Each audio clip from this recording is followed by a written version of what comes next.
இதோட பூர்வீகம் உங்களுக்கு தெரியுமா? சிண்டு மட்டும் தீய சக்தி இல்ல, அதோட சேர்ந்து 7 தீய சக்திகள் இருக்கு. அவங்க எல்லாருமே அந்த காலத்துல இருந்த மக்களை மிரட்டி வச்சிருந்தாங்க. அந்த பேய்கள்ல ஆம்பளையாக இருந்தாலும் பொம்பளையாக இருந்தாலும் எல்லாருக்கும் ஆளுக்கு ஒரு சக்தி இருந்தது. அதாவது நீர், நிலம், காற்று, நெருப்பு, மலை, இடி, மின்னல் போன்ற அதிசய சக்திகள் அவங்களுக்கு இருந்தது.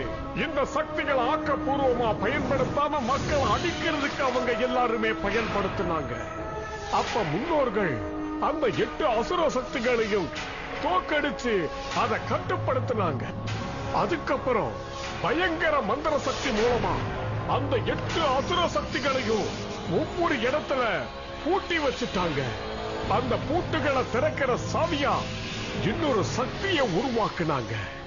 அதோட ஒவ்வொரு மூலைகள்லயும் ஒவ்வொரு விதமான சக்திகள் இருக்கு. அது இருந்தா மட்டும்தான் சிறைப்பட்ட பேய்கள் வெளியே வரும். அந்த பூட்டுக்களை திறக்கிற சாவியா இருக்கிற அத இந்த மாதிரி ஒரு ரகசிய